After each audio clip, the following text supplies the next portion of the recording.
The Skyline Museum glittered like a jewel above the Hudson, its glass walls catching the last lavender streaks of sunset and bending them into the night. Inside, the air hummed with money and anticipation. A string quartet tuned their bows with precision, each note sharp as champagne bubbles. Waiters in black jackets glided through the crowd with silver trays, their movements choreographed as carefully as the gala itself. Cameras flashed, city officials smoothed ties, board members murmured over stock forecasts. Every pair of eyes returned again and again to the massive countdown banner suspended over the main stage. Midnight signing, the TitanState 5B grid deal. The number pulsed in white light, 5 billion. Billion. The word itself carried weight, as though it had been etched into the marble floor. You could hear it whispered on every tongue, traveling from corner to corner, from lips to ears, static in the room's charged atmosphere.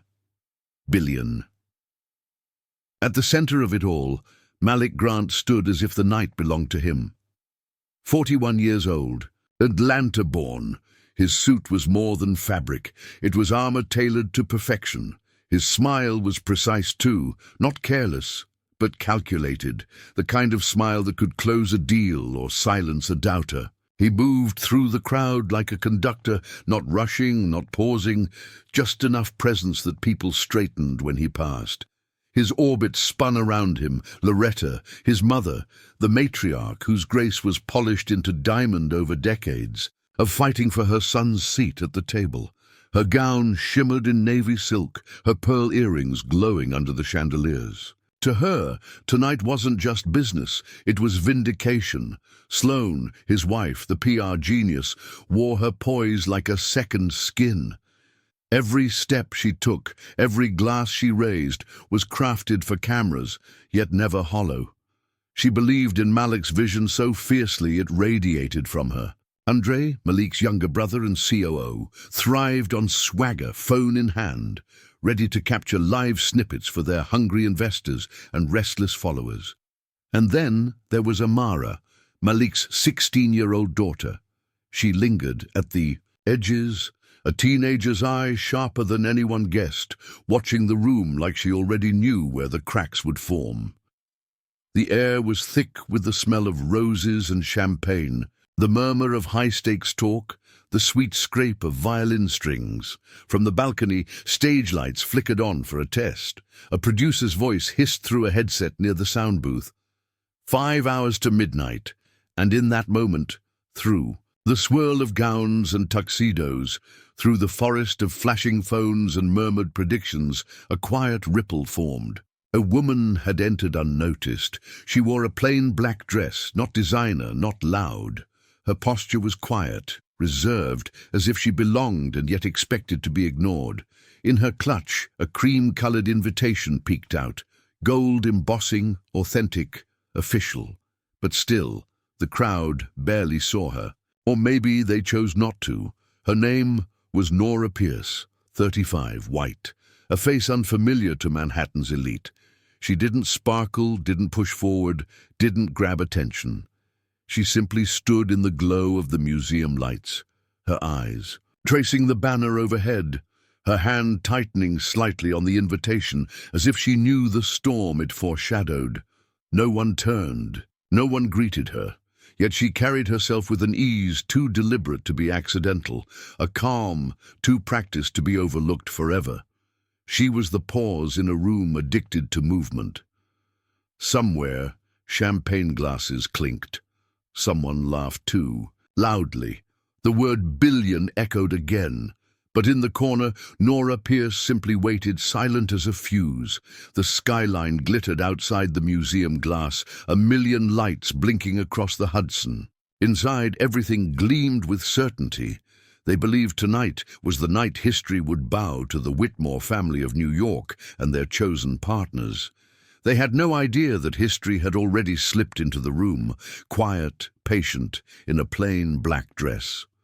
5 hours to midnight. 5 hours, until the kind of night no one in that room would ever forget.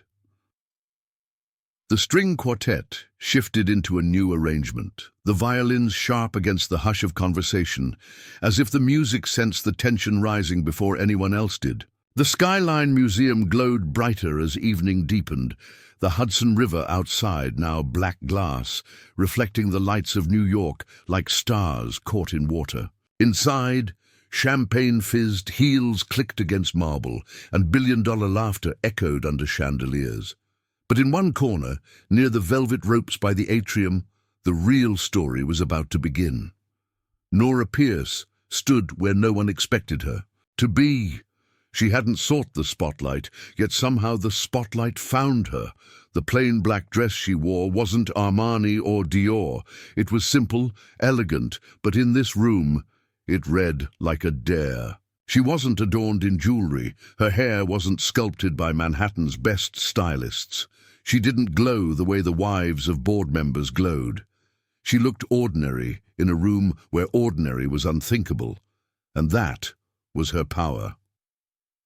At first, people mistook her for staff. A donor with a too bright smile waved her toward the kitchen doors, muttering about needing more napkins.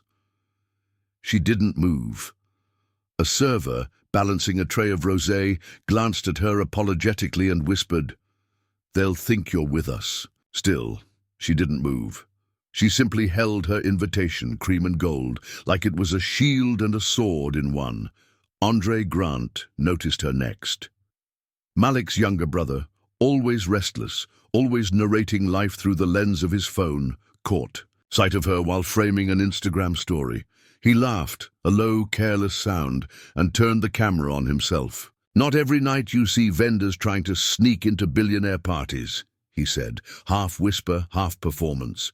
His followers responded instantly, hearts and laughing emojis flooding his feed.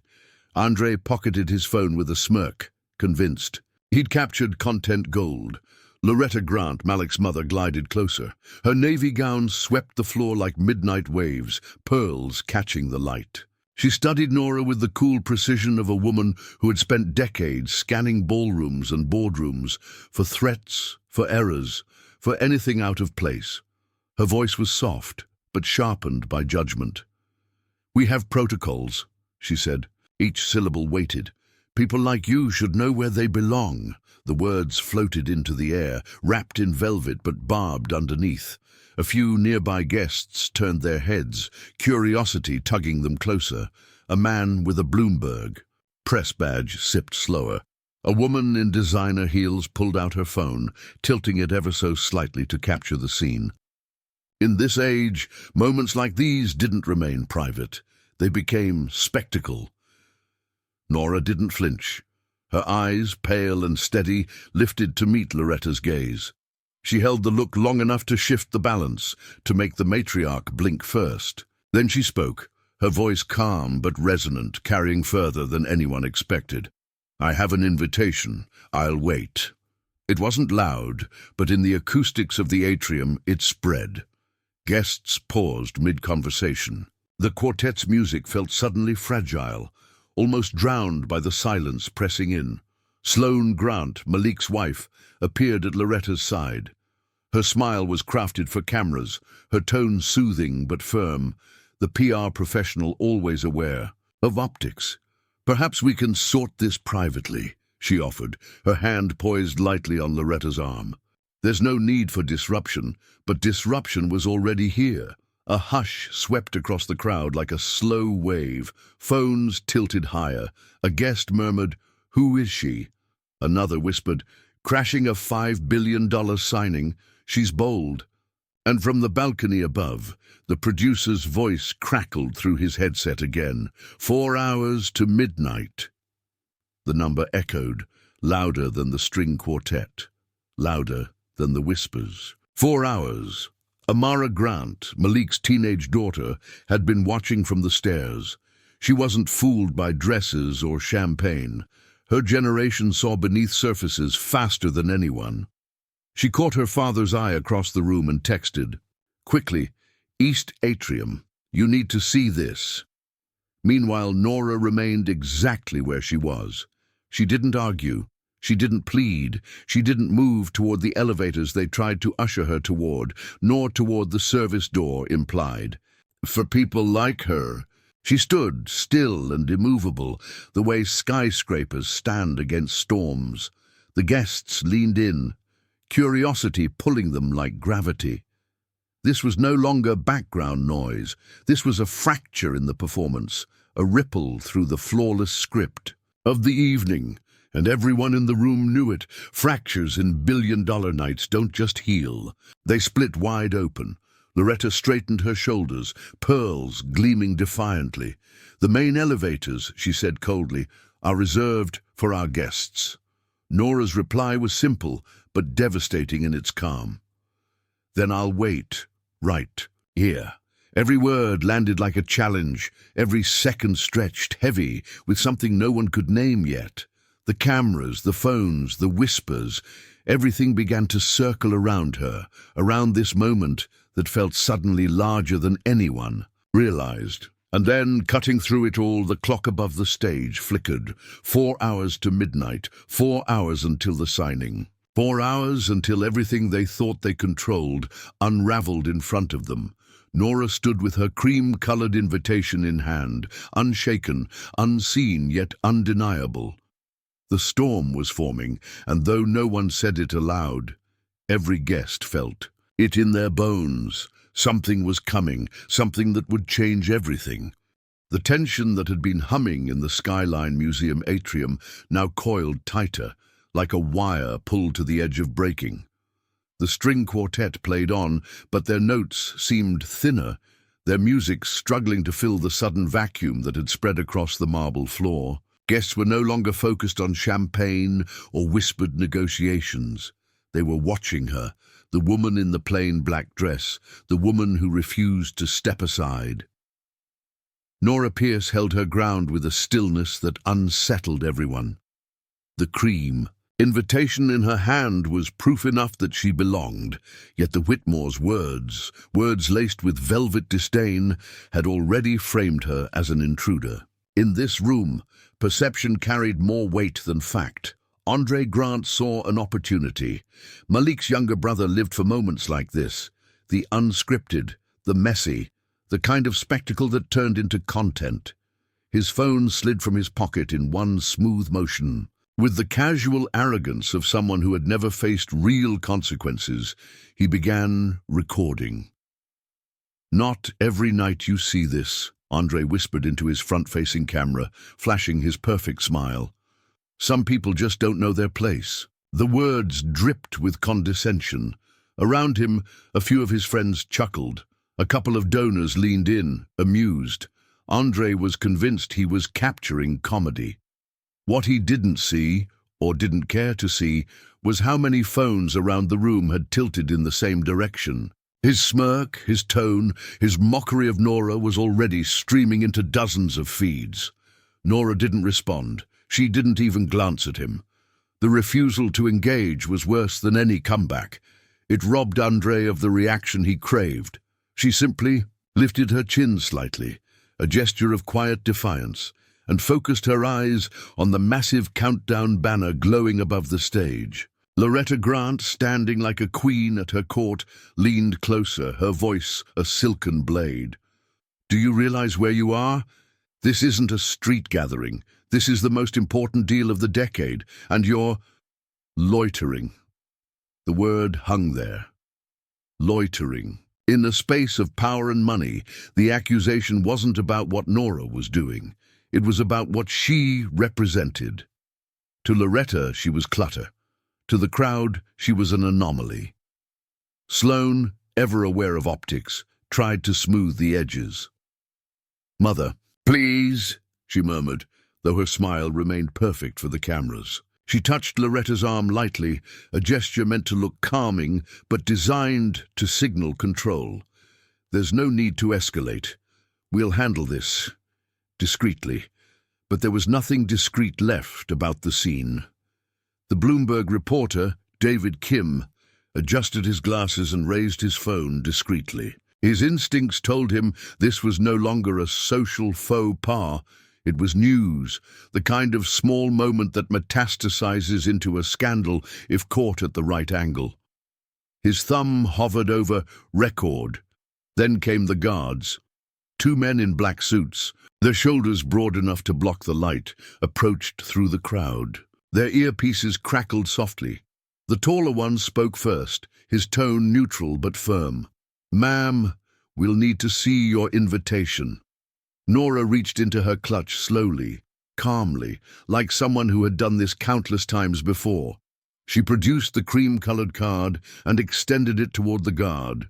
The gold embossing gleamed beneath the chandeliers. Authentic, perfect. The guard studied it carefully, his brow furrowing. "This appears legitimate," he said after a pause. "Appears." Loretta's laugh was brittle glass. "We both know invitations can be forged, photocopied. Anything can be counterfeited these days." The crowd murmured, nodding, as though Loretta had delivered a universal truth. A ripple of agreement spread like static electricity. Nora's expression remained unchanged. Her silence was unnerving, as though she was absorbing every barb and storing it away. She didn't fidget, didn't shrink. She simply stood, her shoulders squared, her gaze steady. From the staircase above, Amara Grant clenched her phone tighter. She typed furiously, her text to her father sharper this time. "Come now, they're making a mistake." The Bloomberg reporter's pulse quickened. Something about Nora, her composure, her refusal to crack, wasn't ordinary. Ordinary people flinched, argued, stammered. This woman acted like she had time, like she owned the time. David's instinct screamed at him, "This is a story. A big one." The taller guard looked uneasy now, shifting his weight. "It checks out," he said again, more firmly this time. "This invitation is valid." Cameras caught every word, but Loretta wasn't ready to let go.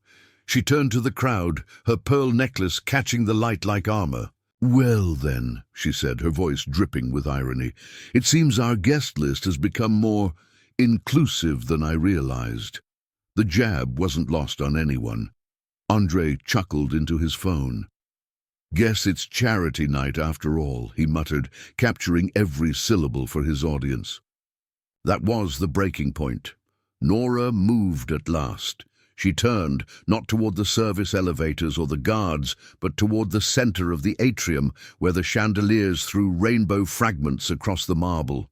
She stopped, looked directly at Loretta, then at Andre, then at the growing semicircle of onlookers. "I'll wait here," she said again softly, yet the words carried. The acoustics made sure of it. "And when the time is right, we'll see who belongs." The crowd inhaled sharply. It wasn't volume, it was control. The kind of control only certain people wield, the kind that shifts an entire room's energy without raising a voice. And then, as though to underscore her words, the digital banner above the stage flickered. The countdown clock updated. 3 hours, 57 minutes to midnight. The suspense was no longer hidden. It had bloomed in plain sight, a shadow over the glittering gala. And though none of them yet knew why, every person in that room felt the truth crawl up their spine. Something was coming, and it would not be kind. The atrium no longer belonged to the gala. It belonged to the silence, the heavy, coiled kind that presses down before a thunderstorm breaks. What had begun as a moment of dismissal now stretched into a performance no one had scripted, and the audience of New York's elite was hooked. Phones hovered higher. The glow of screens peppered the room like fireflies, recording everything, live streaming to invisible audiences far beyond the marble walls. A chorus of whispers ran through the crowd, hungry and sharp. Who is she? Does she belong here? Is this about the deal? Nobody knew, but everyone wanted to. The hashtag was born in real time. A guest in sequins muttered to her friend, "This is going straight to Instagram." Within minutes, Jing Skyline Gala was trending. The digital crowd swelled as quickly as the one in the museum, comments scrolling faster than the eye could follow. In the center of it all, Nora Pierce remained motionless. The plain black dress, the cream invitation, the calm posture that made people uncomfortable precisely because she wasn't uncomfortable. Every second she refused to bend, the power in the room shifted, grain by grain, away from the family who had ruled it for decades. Loretta's pearls gleamed with the kind of fury only old money could polish. Her smile was poised, but her eyes were sharp, searching for someone to intervene. Andre, oblivious to the undertow, still grinned at his phone. His followers adored his backstage access, and his comments were filled with laughing emojis, fire icons, and the words "expose her." He thought he was in control. He had no idea he was the one being exposed. Sloane's hand brushed Loretta's arm again. "We need to be careful," she whispered. Her voice had the edge of someone who knew how quickly optics curdle into scandal. "This isn't private anymore. Every second is being broadcast." Loretta's response was ice. "Then let them watch. They'll see how we handle imposters."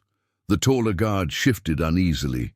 He had confirmed the invitation was valid, but Loretta's words carried weight, and no one wanted to cross her. Still, his eyes flicked toward Nora with something like hesitation. For the first time in his career, he wasn't certain who the problem was. At the back of the atrium, the Bloomberg reporter David Kim tucked himself closer to the wall, phone poised. His journalist's gut told him this was no longer an interruption. This was a story, maybe the story. He typed the beginnings of a headline into his notes app. "Unexpected confrontation at 5B Gala." But even as he wrote, he sensed it would grow into something bigger, something explosive. The string quartet faltered, their music slipping off key as they realized the audience wasn't listening. Their bows slowed, then stopped altogether. Silence claimed the marble space once more. Nora finally moved, but only slightly. She adjusted, the clutch in her hand, her fingers brushing the embossed gold of the invitation. Her eyes lifted to the massive countdown banner above the stage. 3 hours, 50 minutes to midnight. She smiled, not wide, not mocking, but with the faint, unnerving expression of someone who knew more than she was saying. That was when Amara Grant appeared at the staircase, her phone clutched tight in her hand. 16 years old, but with the kind of clarity adults often lose. She scanned the crowd, her gaze flicking from her grandmother's pearls to her uncle's smirk to the stranger in black, standing unbroken in the center of it all. She had already texted her father once, urging him to come. Now she typed again, her fingers quick with urgency. "Dad, now. She's not what they think. Hurry." The message sent. She tucked herself into the shadow of the stairwell, unwilling to leave but powerless to intervene. Loretta lifted her chin, her voice cutting through the hush. "Enough of this nonsense. Escort her out, through the service elevators." The guard stepped forward, the taller one clearing his throat. "Ma'am," he began, but Nora's voice interrupted, smooth as glass. "I said, I'll wait." Her tone was even, conversational, but it carried across the marble, amplified by the perfect acoustics of the museum. Every guest heard it, every phone recorded it. The words echoed like a bell tolling. "I'll wait," she repeated, softer this time. It was not defiance. It was command. The crowd leaned closer, as though tethered by an invisible line. Even those who had dismissed her now sensed the shift. She wasn't just standing her ground. She was staking a claim. Andre lowered his phone for the first time, unease flickering in his expression. He glanced at the comments on his live feed. The tone had changed, no longer laughing, no longer mocking. Now it was filled with questions. Who is she? Why are they treating her like this? Check the card. That's a real invite. A producer's voice crackled again from the balcony. 3 hours, 48 minutes to midnight. Every tick of the clock seemed to echo louder than the last. Nora's gaze swept the room, calm, unshaken. When her eyes landed on David Kim, he stiffened, as though she could see the headline glowing on his phone. Then she turned away, back to the stage, to the countdown, to the billion-dollar future hanging in the balance. The crowd was waiting now, not for the string quartet, not for the champagne toast, not for the midnight signing. They were waiting for her next move, and somewhere on the far side of the museum, Malik Grant was already on his way, Amara's urgent text burning in his pocket. The storm was gathering. Everyone could feel it. The gala was no longer about celebration. It was about to become a trial, played out under chandeliers, with an audience of thousands watching live and millions more just a swipe away. And the woman in the black dress, silent and steady, was about to change everything. The hush that had swallowed the Skyline Museum atrium broke when the glass doors at the far end parted. Malik Grant stepped inside. The room responded the way a tide responds to the moon, shifting, bending, caught in his pull. Guests turned their heads as though by instinct.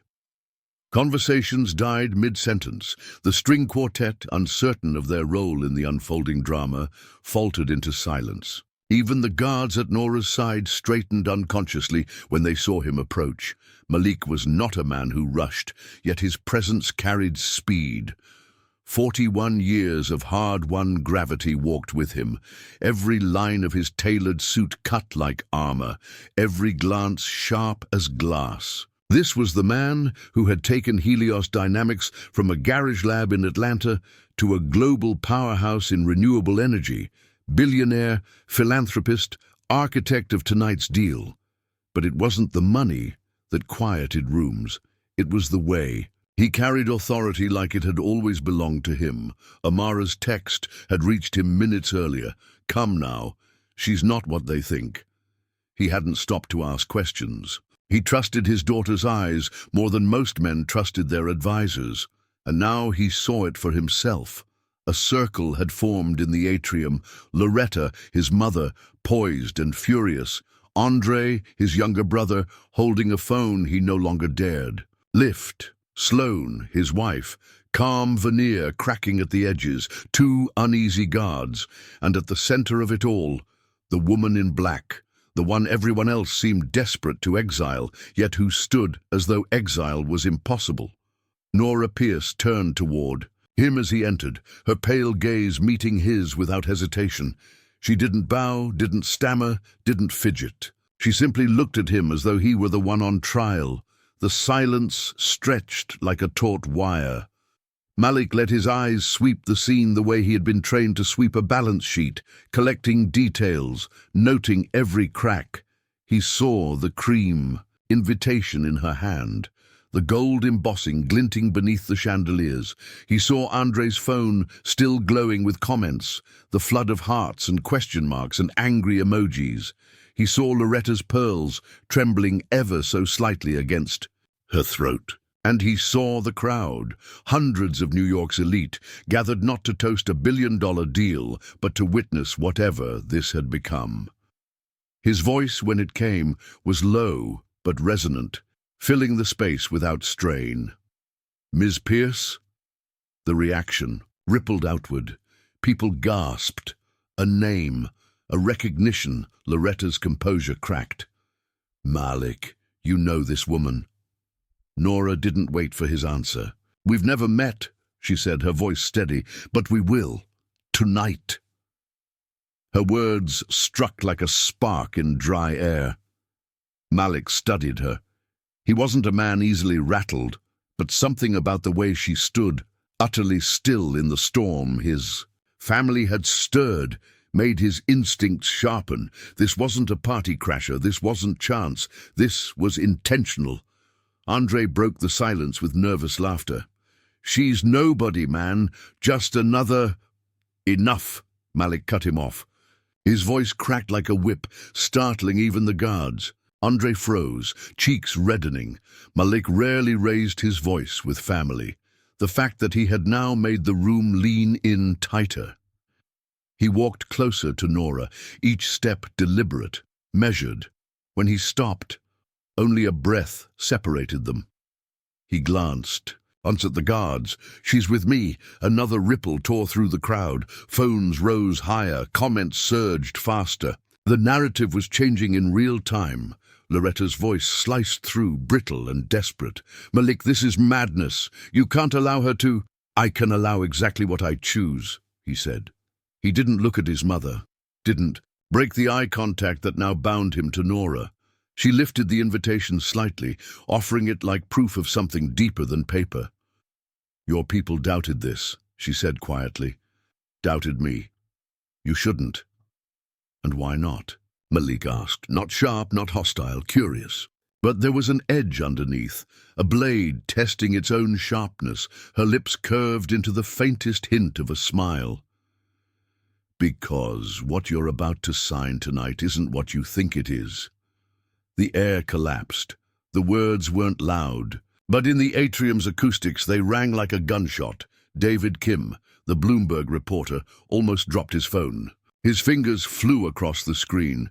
This wasn't just scandal anymore. This was blood in the water. Malik's jaw tightened, but his eyes never left hers. "Walk with me." Gasps rippled again. He wasn't dismissing her. He wasn't letting security drag her away. He was elevating her, pulling her into the heart of the night's most guarded negotiations. Nora didn't hesitate. She stepped forward with the kind of calm that made power tremble. Together they moved toward the west wing of the museum, away from the champagne and chandeliers, away from the crowd that craned their necks to see. Security guards shadowed them, unsure. The audience remained frozen, the hum of phones the only sound. Loretta's hand pressed against her pearls, her voice trembling for the first time in years. "What is she doing?"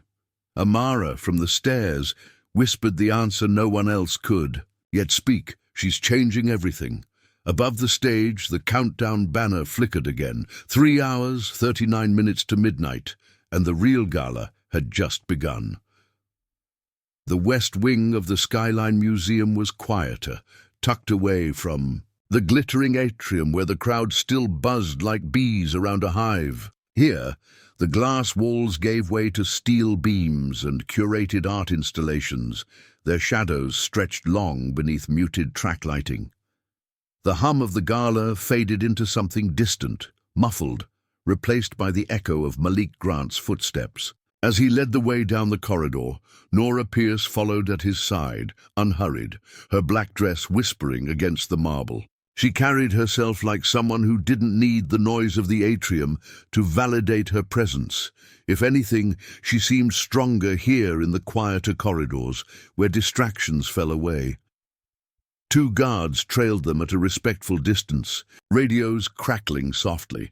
Sloane's voice drifted faintly from behind, trying to reassert control. "Malik, let me handle this." But he lifted a hand without looking back. Not this time. It was the kind of command that ended discussion. They stopped in front of a large gallery lined with industrial sculptures, twisted steel, welded beams, relics of a bygone era reimagined as art. The symbolism wasn't lost on either of them. Foundations reshaped, old structures bent into something unrecognizable. Malik turned to face her fully, his eyes narrowed, the composure of a man who had commanded boardrooms, but who also knew when to listen. "You've got exactly one chance," he said, his voice low, steady, dangerous. "You walked into my night, into my deal, and you haven't flinched once. So tell me, why are you here?" Nora didn't look away. She slipped the cream-colored invitation back into her clutch with deliberate care, then met his gaze. "Because the contract you're about to sign with TitanState isn't what it appears to be." His jaw tightened. "Explain." She stepped closer, her voice calm, unhurried, but with a precision that cut sharper than any accusation. "On the surface, it's a $5 billion grid expansion, clean energy, public partnerships, headlines that make you look like a savior of the future. But buried in the annexes, clauses your attorneys were never meant to notice, are provisions that hand control of key grid nodes to a foreign consortium. TitanState isn't building your empire, Malik. They're using you to mask Their own. The words landed like stone on glass. The guards shifted, uncomfortable. Malik's brow furrowed, his mind running calculations faster than most men could breathe. He had read the contract, of course he had. But he also knew how these things worked. Hundreds of pages, sub-clauses buried in legalese, the kind of traps that even seasoned lawyers sometimes missed. Still, he wasn't a man to take anything at face value. "You expect me to believe you just showed up out of nowhere with this revelation?" Nora's lips curved slightly, though it wasn't quite a smile. "Not out of nowhere. I've been following TitanState for 6 years, tracking their acquisitions, their shell companies, their partnerships that always seem to vanish in litigation. You know how many times they've tried this maneuver before?" She didn't wait for his answer. 5. In Europe, in South America, in Africa. Each time, they embed themselves in the infrastructure, drain the profits, and leave the host companies bleeding. But this time, they overreached. They wanted America. They wanted you. Malik's chest rose, then fell slowly. His instincts told him she wasn't bluffing. Her details were too precise, her tone too practiced. Yet still, he asked the only question that mattered. "And who are you, Ms. Pierce, to know all this?" Her pause was deliberate. When she spoke, the air itself seemed to still. "I represent Meridian Capital Partners. We hold a controlling interest in 3 of TitanState's shadow firms, and tonight I hold the power to dismantle their deal or let it destroy you." The silence that followed was heavier than anything in the atrium. Malik blinked once, his mind recalibrating. Meridian. He'd heard the name whispered in corridors where money moved faster than light. A private equity powerhouse, ruthless and unflinching, known for restructuring empires, but Meridian had no face, no public champion, until now. "You came here to threaten me?" His tone was dangerous again, though quieter now, like the rumble before an earthquake. Nora shook her head. "Not threaten. Warn." She stepped closer, her eyes locked on his. "But make no mistake, Mr. Grant, if you ignore me, I will end TitanState's deal myself. I'll burn it down from the inside, and when the smoke clears, your name will be attached to theirs, not as a victim, as their enabler." One of the guards shifted his stance, uncertain. The other looked at Malik, waiting for instruction. Malik didn't move. He simply studied her, the way he had studied hostile investors. Across a polished oak table, the way he had studied competitors who underestimated him. Only this time, the unease wasn't theirs. It was his, because this woman with her plain black dress and her unshaken voice had slipped past his defenses without effort, and for the first time all night, Malik felt the ground shift beneath him. In the atrium, the countdown clock flickered again. 3 hours, 22 minutes to midnight. Back in the gallery, the echo of Nora's words lingered like a storm cloud. "Tonight isn't about what you sign, Malik. It's about what you survive." The atrium was no longer a gala. It was an audience chamber. The chandeliers blazed like spotlights, catching the glitter of sequins and tuxedo lapels, but the air had shifted into something brittle, something that felt less like celebration and more like trial. At the center of it, Andre Grant's phone burned in his hand. His live stream had started as a joke, a bit of behind-the-scenes mockery for his 300,000 followers. But somewhere between Loretta's cutting dismissal and Nora Pierce's unyielding refusal to move, the current had turned. His viewers weren't laughing anymore. They were dissecting, screenshotting, resharing. The numbers told the story better than he could. 5,000 live viewers. 12,000, 29,000. Every second the comments flew faster. "Who is she? Check her invite." Old money showing its teeth again. Someone had already clipped Loretta's remark. "People like you should know where they belong," and uploaded it to Twitter. The phrase was spreading like wildfire, stripped of context but heavy with implication. Andre's smirk wavered. He scrolled through the flood of responses, his stomach twisting.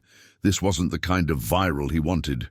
He lowered the phone. For a moment, but the crowd pressed in around him, hungry for drama, their curiosity feeding off his every move. He knew if he stopped streaming, someone else would take his place, so he kept filming. Across the marble floor, Loretta noticed the phones tilted in her direction and lifted her chin higher, pearls gleaming defiantly at her throat. She believed she could outlast this. She had weathered storms before. What she didn't see was that this storm wasn't confined to the room. It was already flooding outward, seeping into millions of feeds, shaping a narrative she couldn't control. Sloane, on the other hand, saw it clearly. She stood near the velvet ropes, her hand pressed discreetly against her earpiece as she called one of their media consultants.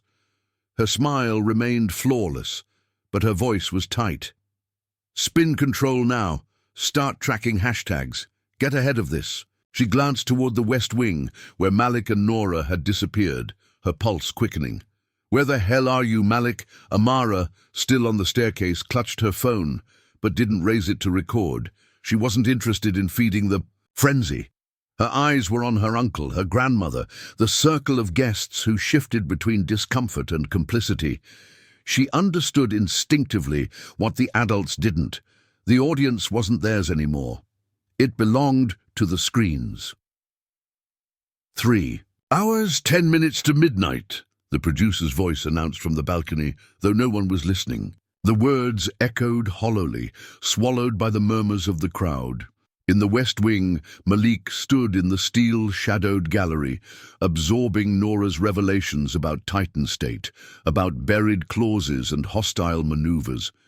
His mind worked like an engine, passing her words, testing for flaws, for exaggeration. She gave none. Every fact felt razor-edged, prepared, lethal. He asked the only question that mattered. "If what you're saying is true, why not go public before tonight?"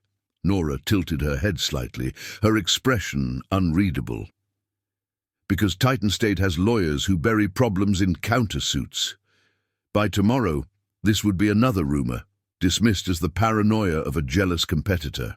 But tonight, with the world watching, tonight it becomes truth." Malik exhaled slowly, the weight of her words pressing against his chest. He thought of the atrium, the phones, the restless buzz that had already begun to poison the celebration. She was right.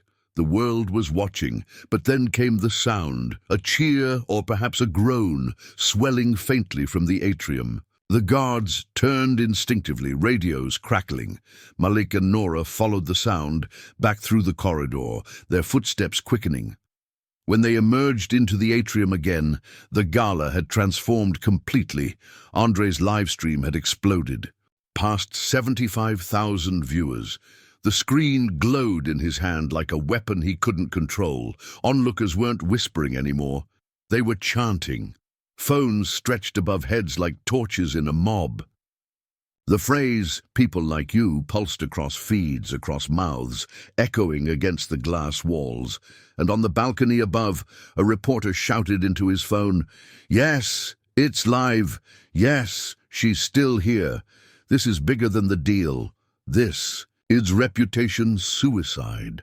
Malik froze, surveying the chaos. He had built his empire on precision, on control. And yet here, in the space he had curated for triumph, the narrative was slipping like sand through his fingers. Nora stepped forward, her calm composure cutting through the noise. She didn't shout, didn't raise her hands.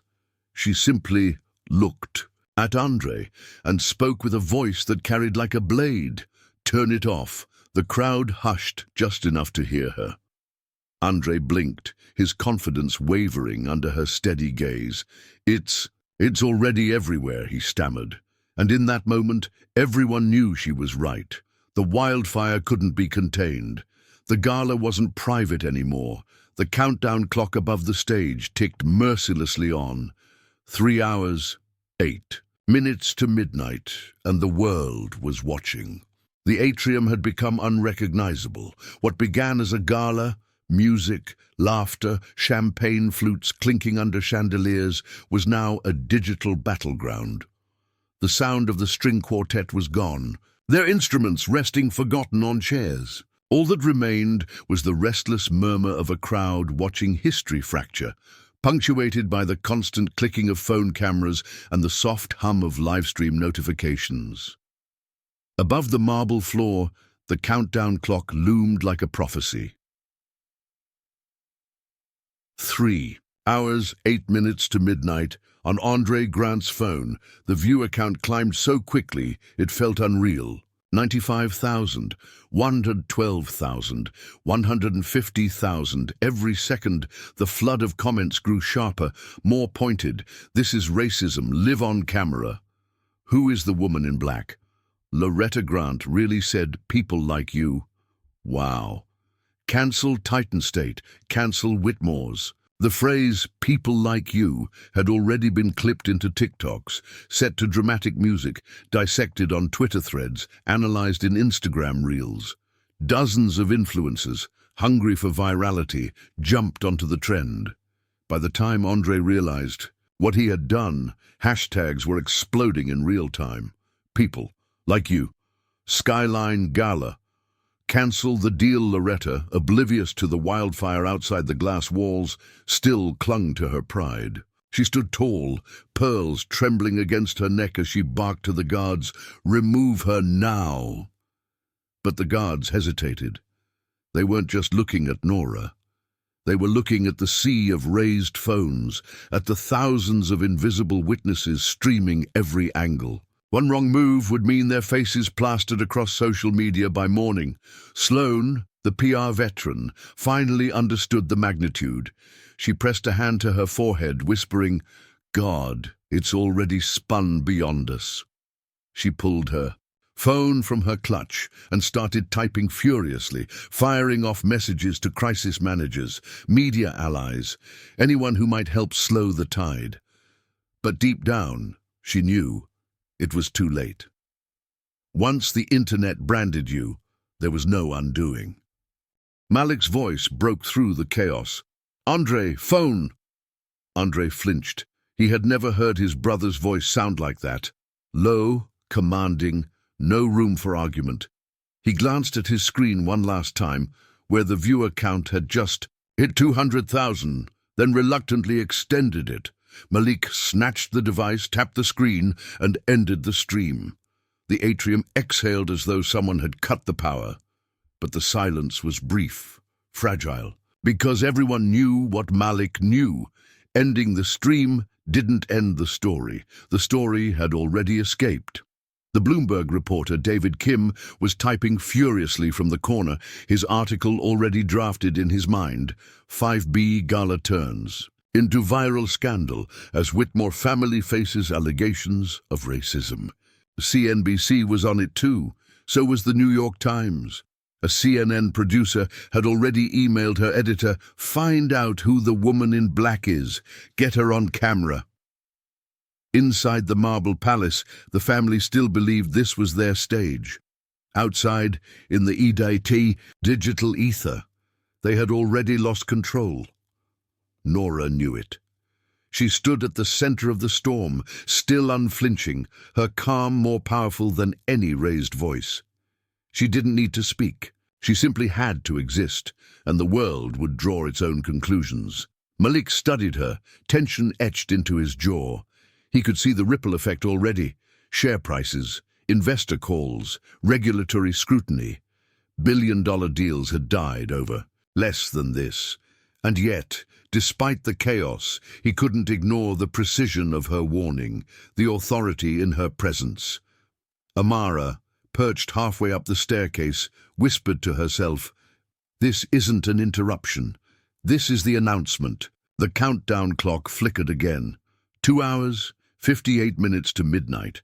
In the digital world beyond the Hudson, Twitter spaces were already alive with debates. Who is she? Why are they treating her like she's invisible? Isn't TitanState shady as hell? I've heard rumors. Whitmore deal is finished. Finished. TikTok was even faster. Clips of Nora standing silent in the marble atrium circulated with captions. The calm before the storm. Someone had already paired it with Kendrick Lamar's "Sit Down, Be Humble." The video hit 1 million views before the gala's bartenders even realized the champagne demand had stopped. Back inside, Loretta refused to yield. "This is nothing," she said loudly, her voice cracking the hush.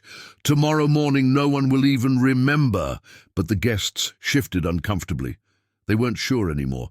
Some lowered their phones, embarrassed.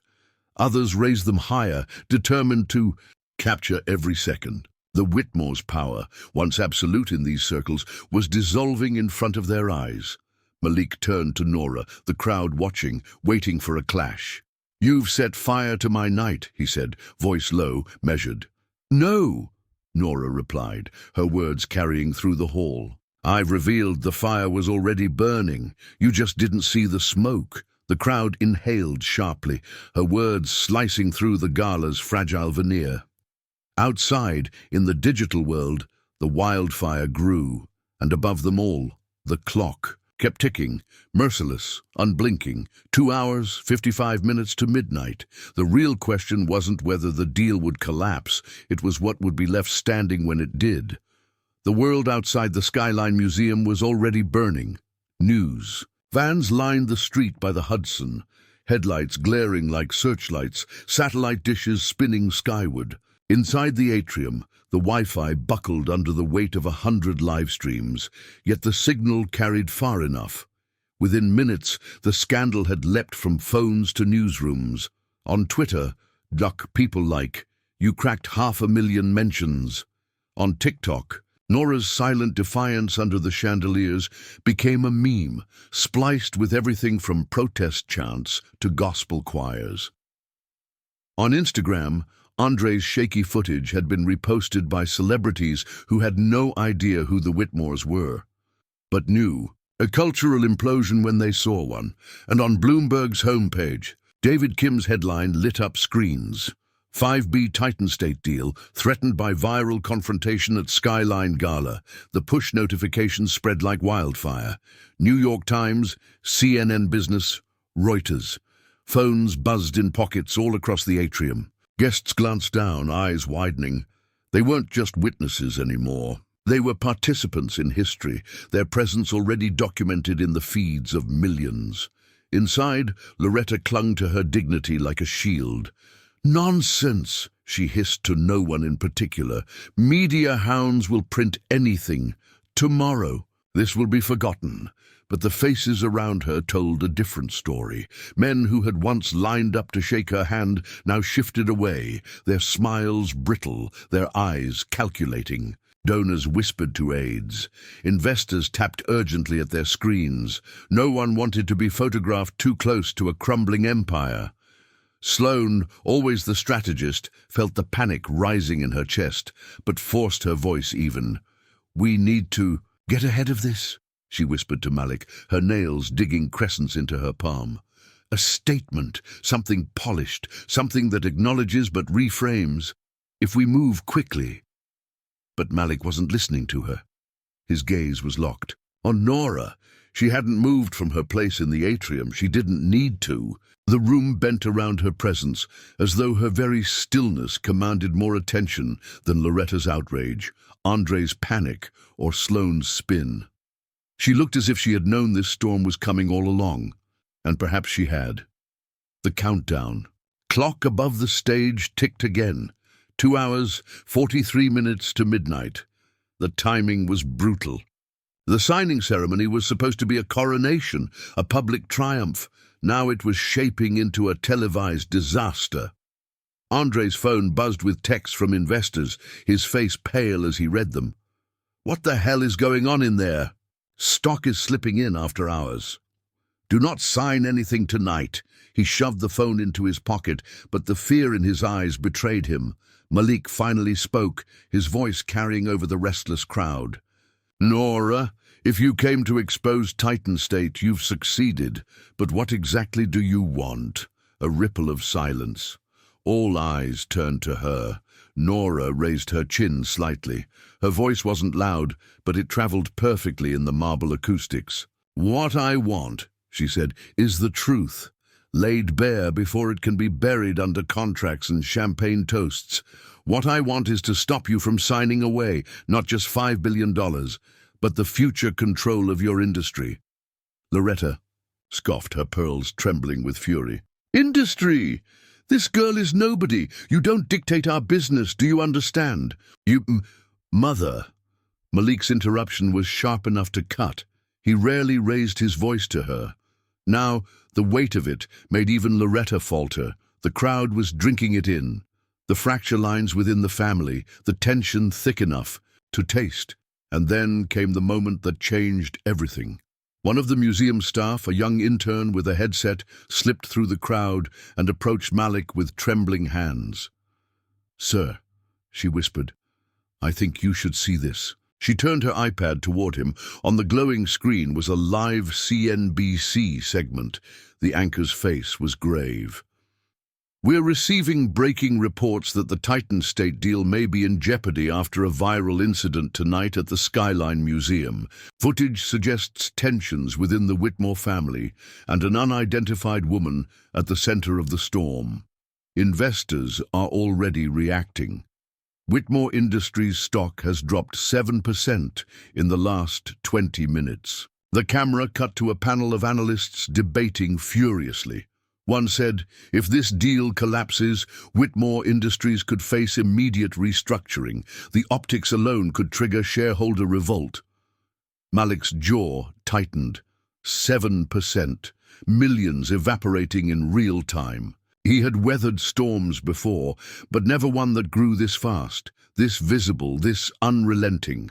The crowd buzzed louder, voices rising into a chorus of fear and speculation.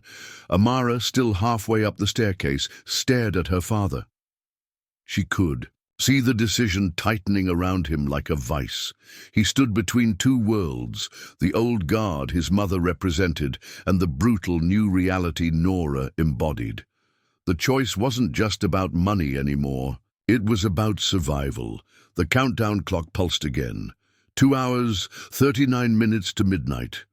Malik took a slow breath. His voice, when it came, was steady, but it carried the weight of a man standing at the edge of a cliff. Then I want every clause, every annex, every line of that contract brought here. Tonight, before I sign anything, I'll see the truth for myself. The crowd gasped. The announcement wasn't just decisive, it was public. Nora's eyes flickered with something unreadable, a flash of satisfaction perhaps, or respect. Loretta's pearls slipped in her grasp. Andre's face drained. Sloane closed her eyes as, if bracing for impact, and in the corner David Kim, the Bloomberg reporter, typed the words that would ignite headlines across the globe. Billionaire Malik Grant halts 5B TitanState deal amid viral firestorm. The gala wasn't just a scandal anymore. It was history being rewritten in real time. The Skyline Museum had transformed into something no event planner could have predicted. Hours earlier, it had been a cathedral of glass and marble, a place where old money and new power came to toast the future. Now it was a pressure chamber, every surface vibrating with tension, every second pulling tighter toward midnight. The countdown clock loomed like judgment above the stage. 2 hours, 26 minutes to midnight. At Malik's command, a team of legal aides rushed forward, their leather briefcases snapping open with metallic clinks. They spread the TitanState contract across a row of polished tables, usually reserved for champagne fountains and hors d'oeuvres. Stacks of pages, thick, crisp, unforgiving, slid under the glow of chandelier light. Hundreds of clauses, annexes, amendments, a fortress of paper meant to overwhelm, not enlighten. The crowd pressed closer, their curiosity curdling into dread. Phones hovered above heads, broadcasting every moment into the ravenous dark of the internet. Malik removed his jacket slowly, folding it with precision before draping it across a chair. The gesture was symbolic, armor laid aside, sleeves rolled. He leaned over the table like a surgeon preparing for an operation.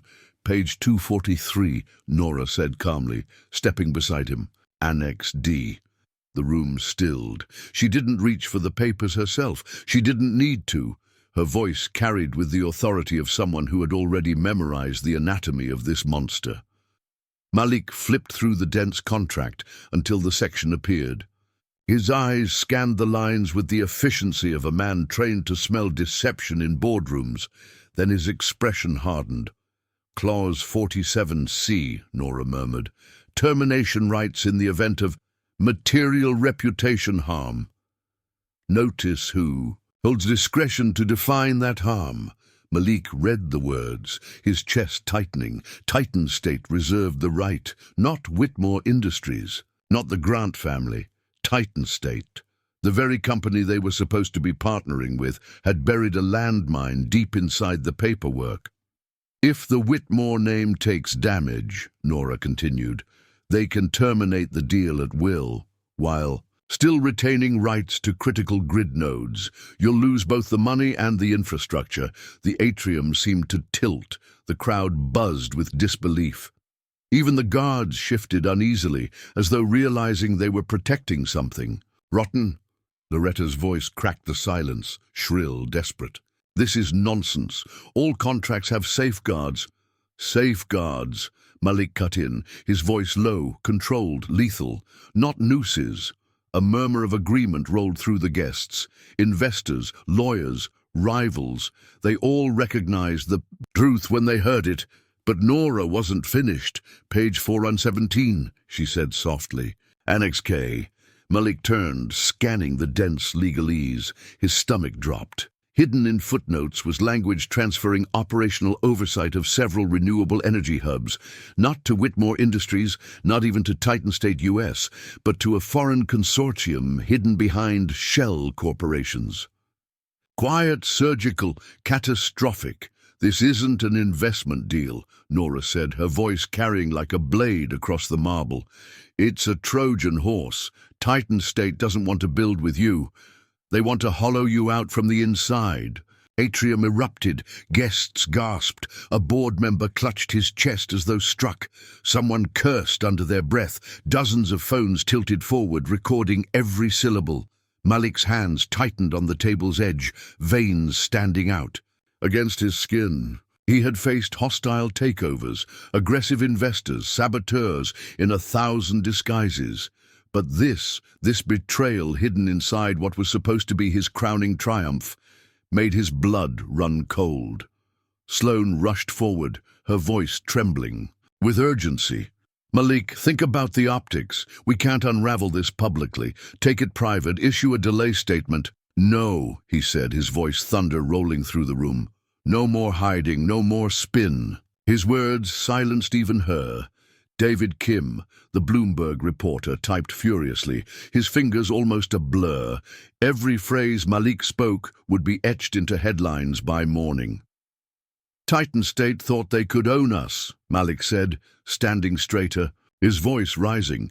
They thought they could bury poison in paper and distract us with champagne. They thought wrong. The room trembled with energy. Phones buzzed wildly as live-stream viewers crossed 300,000. Outside, protesters had begun gathering by the museum steps, holding hastily printed signs. Cancel TitanState. Stop the sellout. People like you. No deal. Police radios crackled as barricades were set up. The city itself was becoming an extension of the gala's chaos. The countdown clock flickered again. 2 hours, 18 minutes to midnight. Nora stepped closer to Malik, her voice softer now, meant only for him. You can still save this, but you have to choose. Stand with them, and the collapse takes your empire with it. Stand against them, and you'll start a war, but it will be your war. On your terms. For a moment, Malik said nothing. The weight of billions, of legacies, of futures pressed against him. His mother's pride, his wife's strategy, his brother's recklessness, all colliding with one woman's quiet conviction. Finally, he looked up, his gaze sweeping the atrium, the crowd, the cameras, the world. I will not sign, the The words detonated. Gasps rippled outward. Phones shook in trembling hands. Outside, the protesters roared loud enough to rattle the glass walls. Loretta staggered back as though struck. Andre's face drained of all color. Sloane pressed her hands to her temples, and David Kim, grinning like a man who had just won the lottery, sent the headline that would ignite the globe. Malik Grant shatters 5B TitanState deal live at Skyline Gala.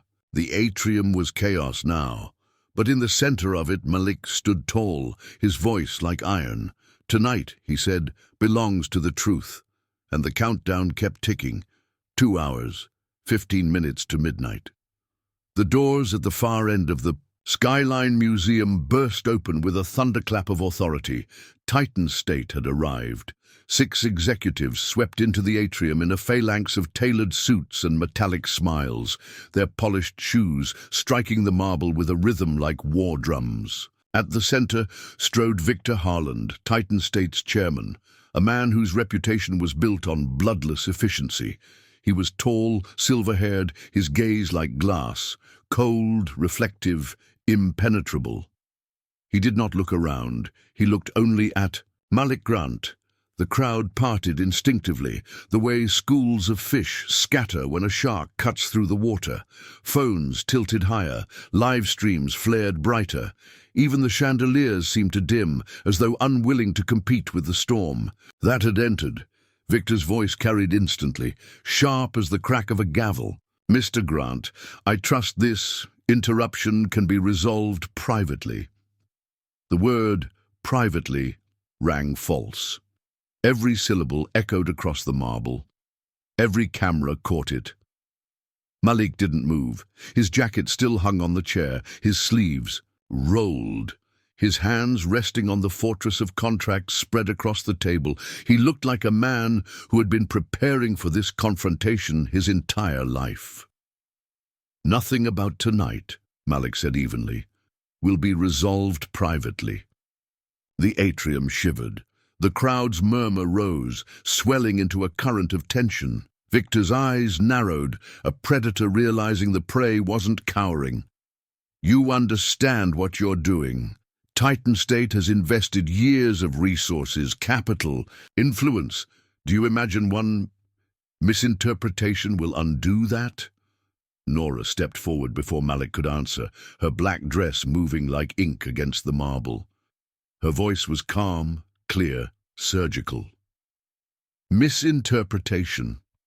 The clauses you buried in Annex K aren't misinterpretation, Mr. Harland. They're espionage wrapped in fine print." Victor finally looked at her. His expression didn't falter, but the air shifted as though a line had been crossed. "And you are?" Nora didn't blink. "The reason your game is finished." The crowd erupted. Reporters practically shoved one another to capture every second. David Kim's fingers flew over his keyboard so fast they blurred. His next story was writing itself. TitanState accused of espionage in viral gala meltdown. Loretta tried to interject, her voice trembling. "Malik, don't listen to her. These are our partners." But Malik silenced her with a single look. For the first time in his life, he wasn't his mother's son, wasn't the family's shield. He was his own weapon. Victor's mask cracked, just slightly, the faintest twitch at the corner of his mouth. "Careful, Grant. You are tampering with forces larger than you realize." Malik leaned forward, his voice steel. "No, Harland. For the first time tonight, you are facing forces larger than you realize. The world is watching." He gestured at the sea of raised phones, the glowing screens, the reporters perched like vultures on the balcony. And they've already chosen their side. Outside, the sound of chanting swelled.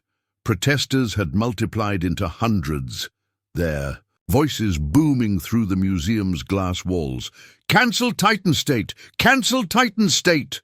Sirens wailed in the distance as police scrambled to contain the swelling crowd. Helicopters circled above, their searchlights cutting through the night. Sloane's phone buzzed violently in her hand. Emails from board members, texts from investors, subject lines screaming, "Emergency call now." She felt it in her bones. TitanState's empire was buckling in real time. Andre stared in horror at his shattered phone, watching the numbers climb on reposts of his video. His voice, his smirk, his family's arrogance, immortalized, dissected, weaponized. He wanted to disappear into the marble floor. Loretta clutched her pearls so tightly the strand nearly snapped. "Malik, you can't do this," she whispered. "Our legacy." "Our legacy," Malik cut in, his voice like thunder, "was built on truth and strength, not deception, not shame." For a heartbeat, the atrium was silent. Then Victor Harland leaned closer across the table, his voice low enough that only Malik, Nora, and the nearest cameras could hear. "You're making enemies you cannot defeat. TitanState does not forgive, and we do not lose." Nora's reply was quiet, but it sliced clean through the room. "Then consider tonight your education." The atrium erupted again. Shouts, gasps, applause, boos. The museum staff struggled to hold the line between spectacle and riot. Above it all, the countdown clock pulsed relentlessly. 1 hour, 58 minutes to midnight.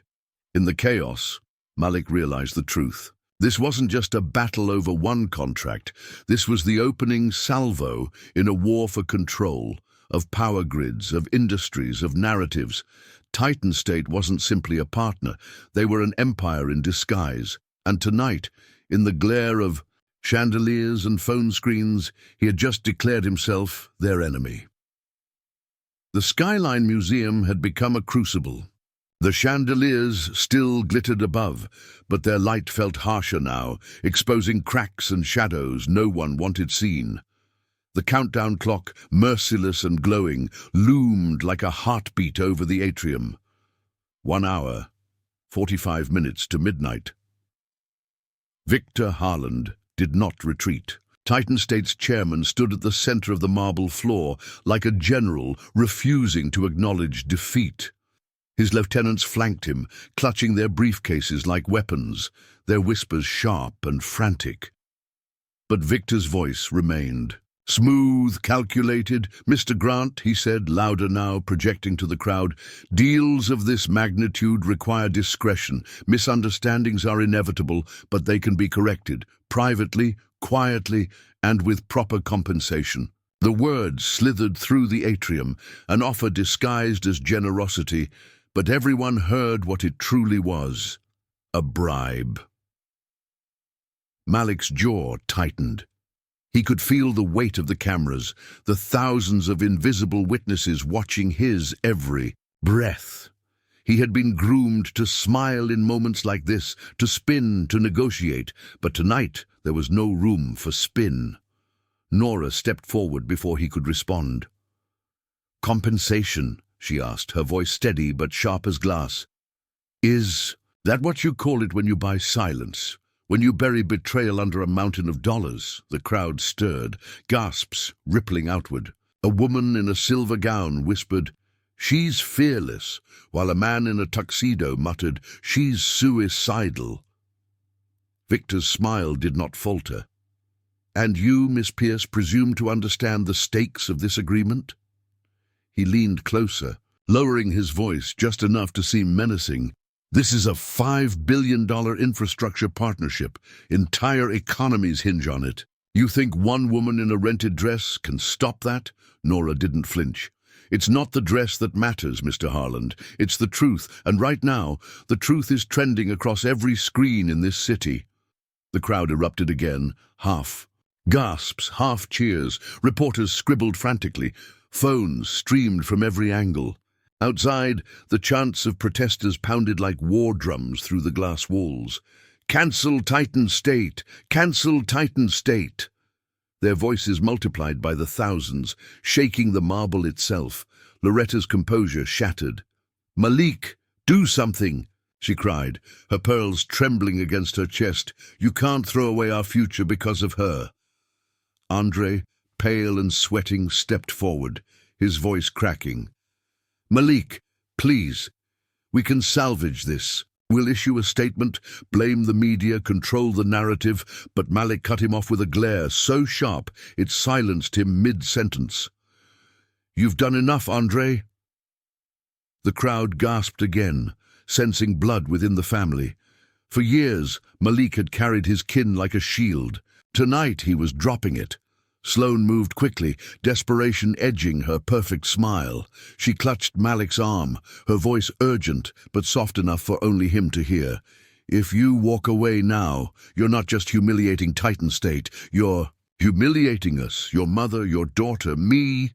Malik turned to her, his eyes heavy but unyielding. No, Sloane. If I sign, I'm betraying all of us.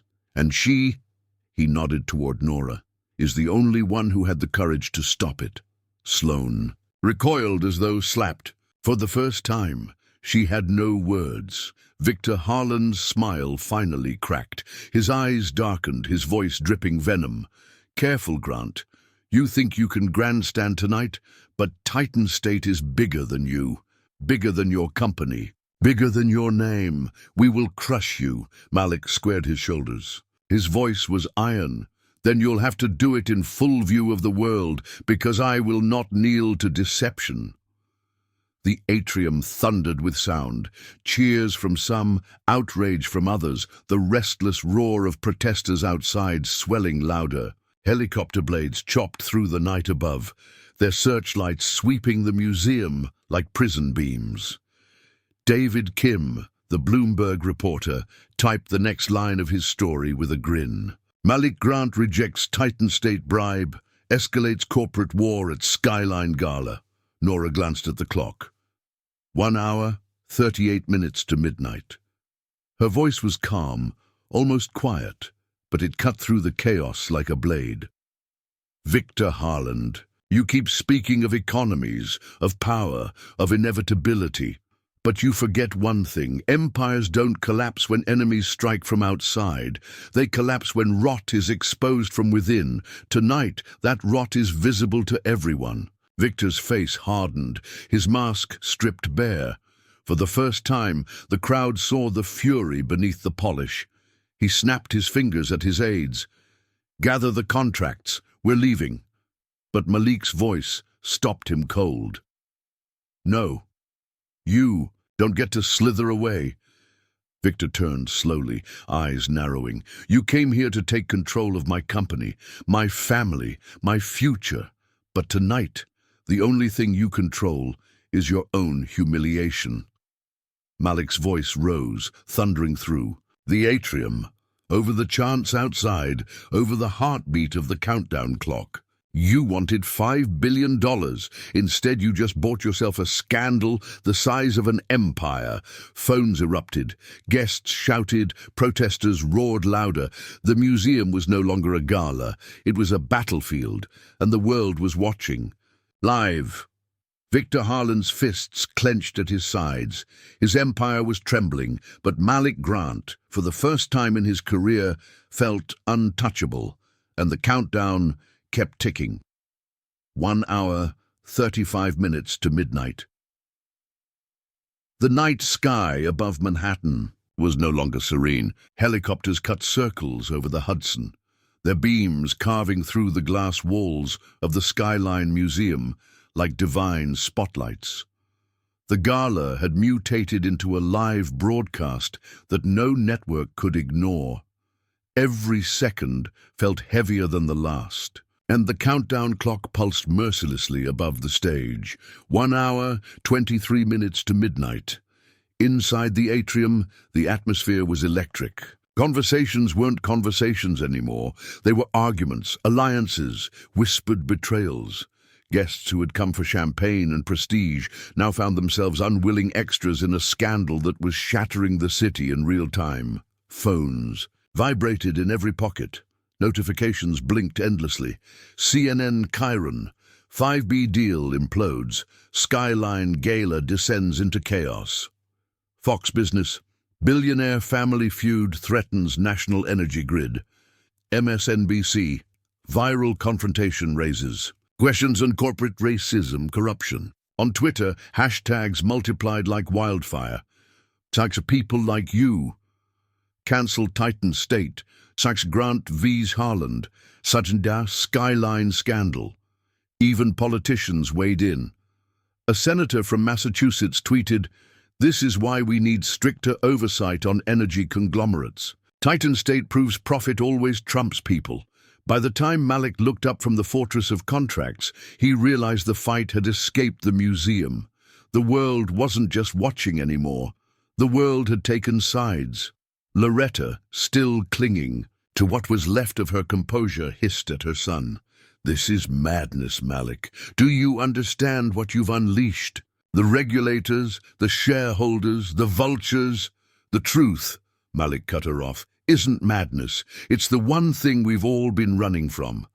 And it finally caught us." Loretta recoiled as though struck. Meanwhile, outside, the protest swelled.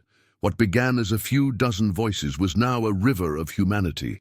Activists, employees, onlookers, all chanting in unison, "Cancel TitanState! Cancel TitanState!" Their voices rattled the museum's glass walls. News drones hovered above the crowd, streaming images across the globe. The city itself seemed to have turned into an audience. Victor Harland paced at the center of the atrium, his polished calm eroding. His aides whispered frantically, showing him updates on their phones. TitanState's stock was nosediving, down 11% in after-hours trading, then 15%. Millions, then billions evaporating as faith unraveled in real time. He turned on Malik, his voice venom. "Do you have any idea what you've done? You think you've won something tonight? All you've done is put a target on your own back. My company, my allies, my lobbyists, we will bury you." Malik didn't flinch. The fear that had once lived in his bones was gone, replaced by something steadier, colder. "If your empire can be undone by one night of truth, Harland, it wasn't built to last." The crowd exploded again. Cheers, gasps, applause. Cameras caught every angle, feeding the frenzy. Nora, still silent at Malik's side, finally spoke, her words slicing cleanly through the chaos. "You won't bury him, Mr. Harland. You can't bury someone standing on solid ground. Tonight, you're the one sinking." Her voice carried like prophecy, and the world beyond the museum heard it. TikTok exploded with clips, captions screaming, "The woman who brought down TitanState." Millions of views poured in. Celebrities reposted it. Podcasters dissected it live. The cultural tide was irreversible now. Sloane staggered under the weight of it all. Her perfectly composed exterior cracked, her voice trembling. "Malik, this isn't just about TitanState anymore. Do you realize the storm you've unleashed?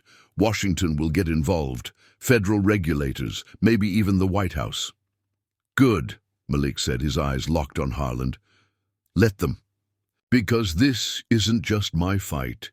It never was." David Kim, the Bloomberg reporter, nearly trembled as he typed, knowing this was the line that would make headlines in the morning. Malik Grant dares federal intervention. Let them come. Room surged again, emotions colliding, fear, awe, anticipation. The old order of polished dinners and discreet handshakes was gone.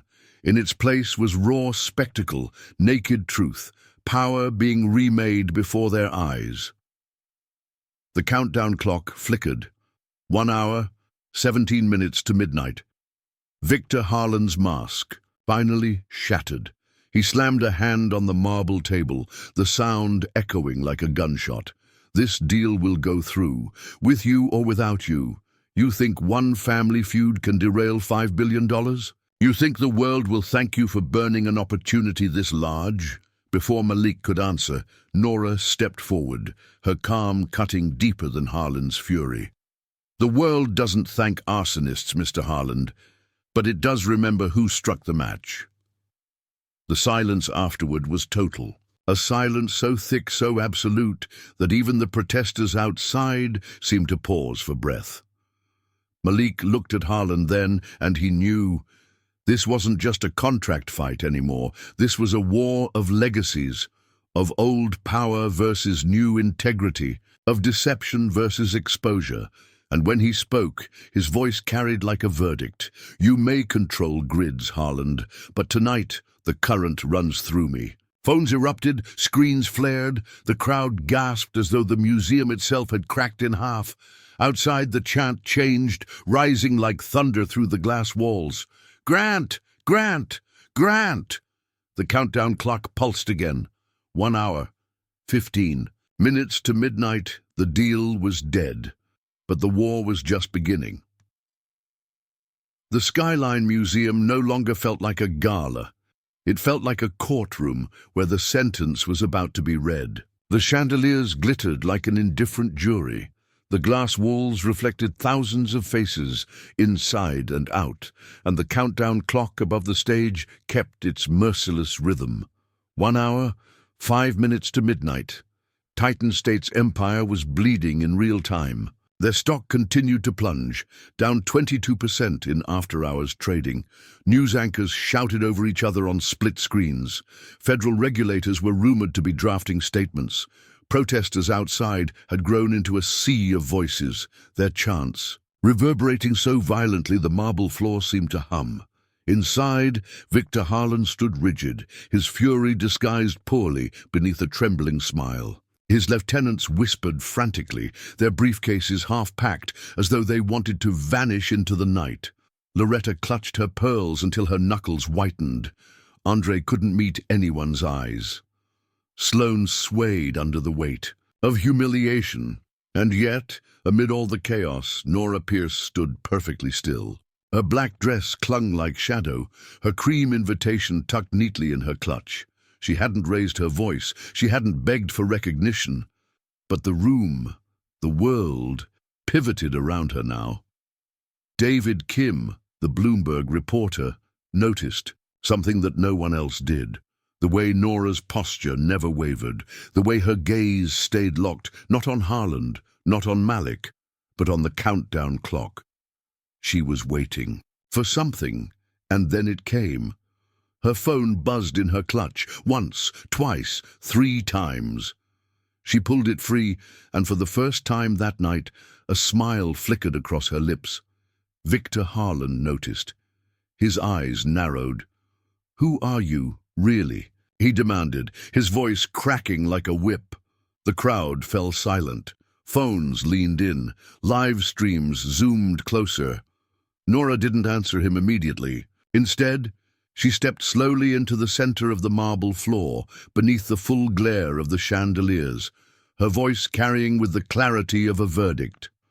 "My name," she said, "is Nora Pierce, former SEC litigator, current director of a federal task force investigating TitanState's fraudulent contracts and foreign shell corporations. For the past 18 months, I've been working undercover to expose the very clauses hidden in these papers." The room detonated.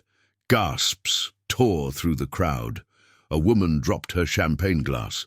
It shattered like thunder against the marble. Phones shook in hands as live-stream comments exploded. "What? She's federal? Oh my God, she was a plant the whole time." "TitanState done." Victor Harland went pale, his mask collapsing. His voice came out in a hiss. "You're lying."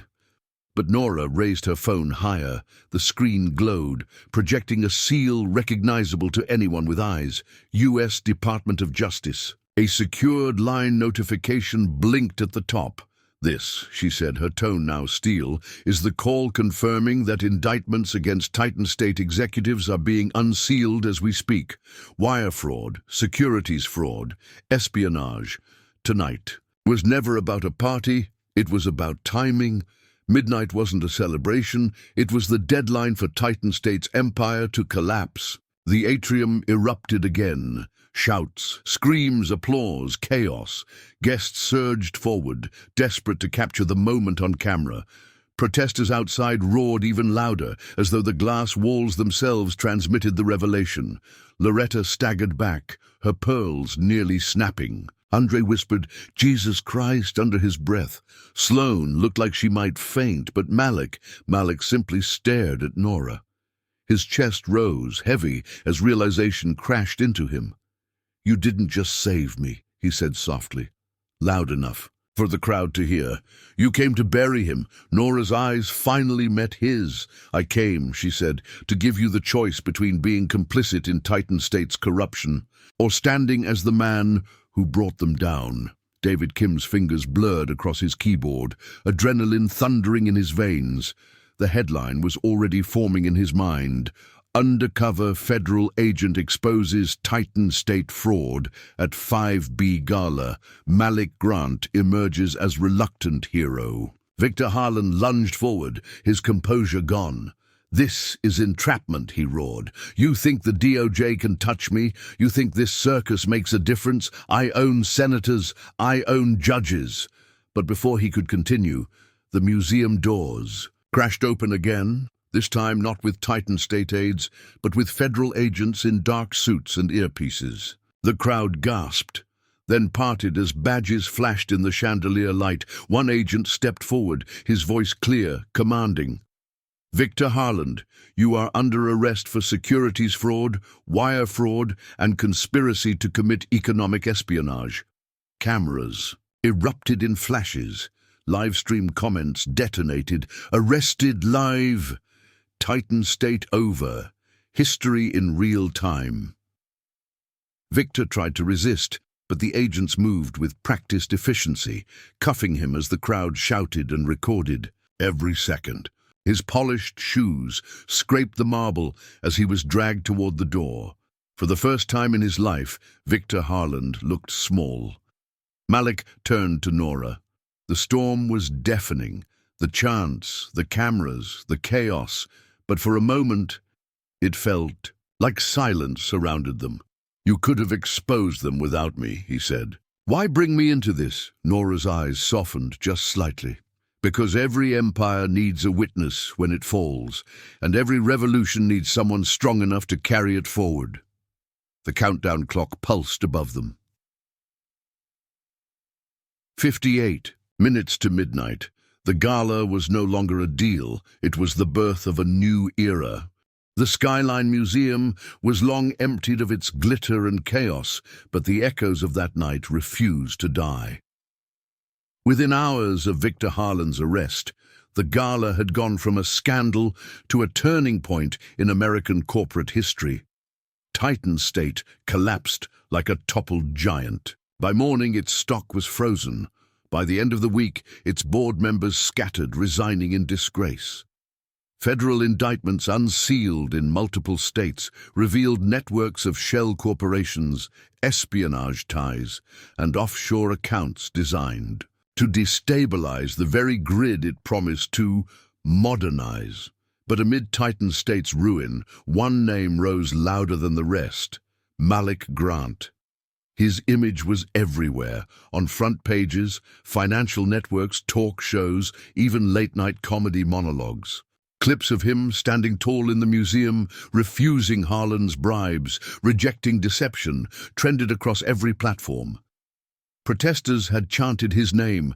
Now entire communities claimed him as their champion. Yet for Malik, the triumph carried shadows. In Atlanta, his headquarters had become a fortress. Reporters camped outside the gates, investors demanded reassurance, and every political faction wanted a piece of him. Some called him a hero. Others accused him of grandstanding, of destabilizing markets for ego. Threats arrived daily, veiled ones from TitanState's allies, and sharper ones from anonymous cowards who had lost fortunes in the fallout. Loretta withdrew from the public eye, humiliated, her once unshakable pride shattered. Andre faced investigations into his reckless ties with TitanState lobbyists. Sloan, ever the strategist, tried to spin herself as the loyal wife who stood by Malik in the storm, but the footage told another truth. Malik had seen her falter when it mattered most. Their marriage survived in appearances, not in trust. Only Amara, his daughter, saw him not as the billionaire on magazine covers, but as the father who came home late and carried the weight of the world on his shoulders. One evening, when he collapsed into a leather chair, she touched his hand and whispered, "You didn't just save us. You changed the rules." Those words meant more than any headline. And Nora Pierce? She vanished. No interviews, no photos, no traces. The woman who had detonated an empire seemed to dissolve into the ether. Some swore they saw her in Washington, briefing senators behind closed doors. Others whispered she'd already gone underground, preparing for her next target. Malik searched for her once, called the DOJ, asked questions through private channels, but every answer was the same. No record of her assignment exists. Yet he knew she had been real. He still heard her words at night. Every revolution needs someone strong enough to carry it forward. She had passed him the torch. The rest was on him. Weeks later, Malik stood in the same Skyline Museum where it had all begun. The chandeliers still glittered, the marble still gleamed, but the energy was different. This time, the event wasn't a gala. It was a summit. Leaders, activists, investors, and officials had gathered not to toast a 5B deal, but to launch something greater. The Corporate Dignity Alliance, a coalition of companies pledging transparency, accountability, and inclusivity. The kind of movement TitanState would have killed in its cradle. Malik took the podium. The cameras buzzed, the lights blazed, and the world leaned in once again. His voice was steady, measured, but heavy with everything he had endured. "Power," he began, "isn't measured by what you can take. It's measured by what you build." That night, many of you watched a man try to buy silence. Many of you watched a family crack under its own arrogance. But what mattered most was the choice we all saw, the choice between complicity and courage. I made mine. And now, it's time for all of us to make ours. The applause thundered, rolling like waves against the glass walls. Outside, on the museum steps, protesters from that fateful night stood shoulder to shoulder with students, workers, and activists. Their chant was no longer against TitanState. It was for something new. Build, don't break. Build, don't break. For Malik, it was more than victory. It was vindication. TitanState had tried to bury him, but in doing so, they planted something larger. And somewhere far from the museum lights, Nora Pierce watched the broadcast on a muted television. She allowed herself the faintest smile, then closed the screen and disappeared into the shadows of her next assignment. The countdown clock from that night was long gone. But Malik knew the truth. History doesn't stop ticking. It only waits for the next moment of courage.